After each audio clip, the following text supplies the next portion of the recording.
At sa puntong ito, alamin natin ang mga kaganapan dyan po sa lungsod ng Makati at inikot rin po niya ang lungsod na Las Piñas. Kung ano pong nangyari po sa Butuan.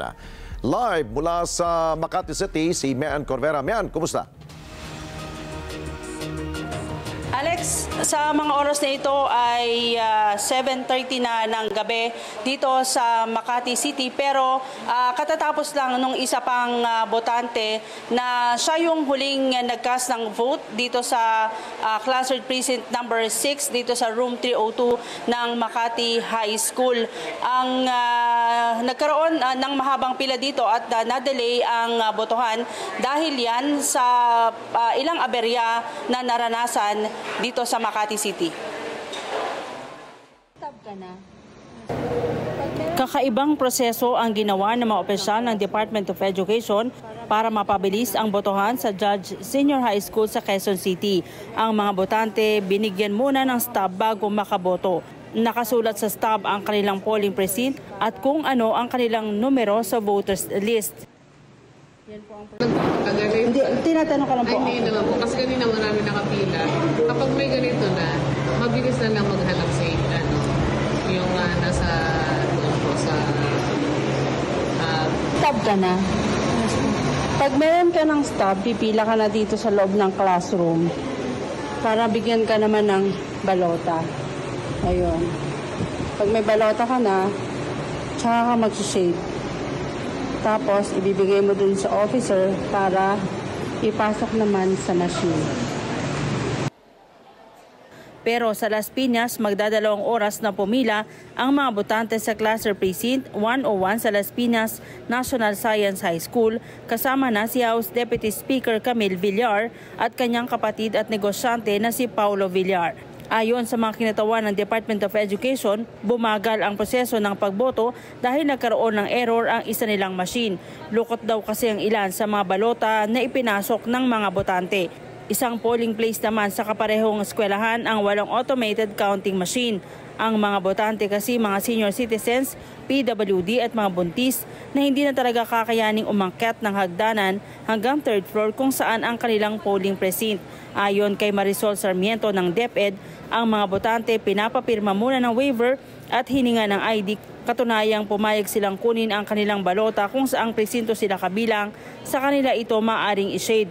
Pero ang kanilang mga balota hindi agad na ipapasok sa mga machine kundi pagkatapos pa ng botohan.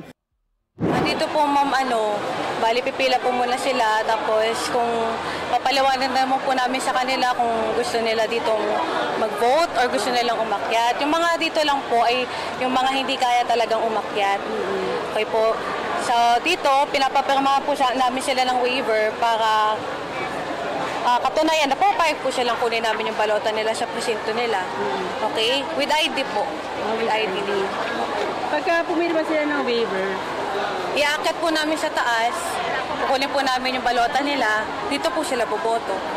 Pinapaliwanag po namin sa kanila na wala pong machine dito, na ibabalik po nila sa amin yung balota nila, and then mass feeding po yung gagawin after ng election.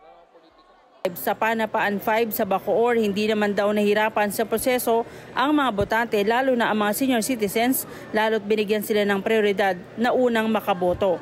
Pero pakiusap nila sa susunod na halalan, payagan na mayroon silang assistant para hindi magkamali sa kanilang pagboto.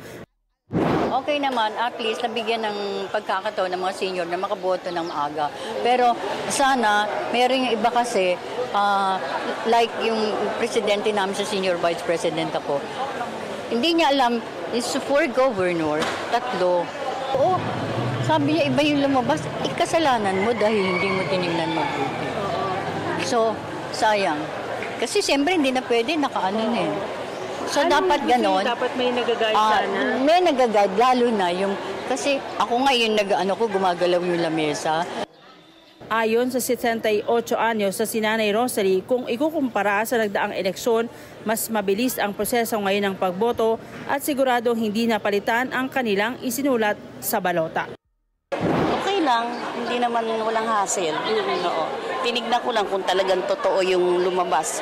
Yung kaya yun. Wala kaya hindi kaya fake. Pero ang importante sa lahat eh. Cheryl Luna. Alex, kasama ko ngayon si Ma'am Cherry Luna. Siya yung chairman ng Cluster Precinct number 6. Tanungin lang natin, Ma'am, bakit kayo umabot ng 7:30 p.m.? Ano pong nangyari? Good evening, Mami Ann. Umabot po kami ng 30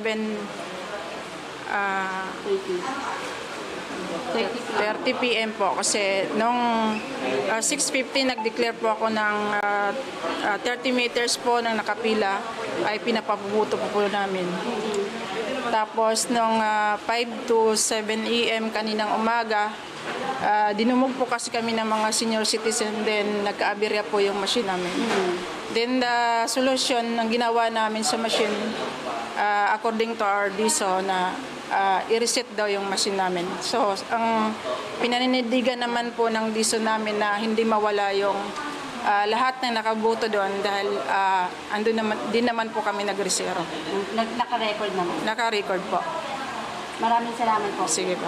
Alex, dito sa Makati, pukpukan ng laban sa pagitan niyan nung magbayaw na sina Makati, Senador Nancy Binay, na tumatakbo ngayong mayor ng Makati, at yung kayang bayaw na si Congressman Luis Campos. Dalawang grupo rin yung nagbabakbakan, sila yung nagtutunggali para sa mga lokal na posisyon dito sa Makati City.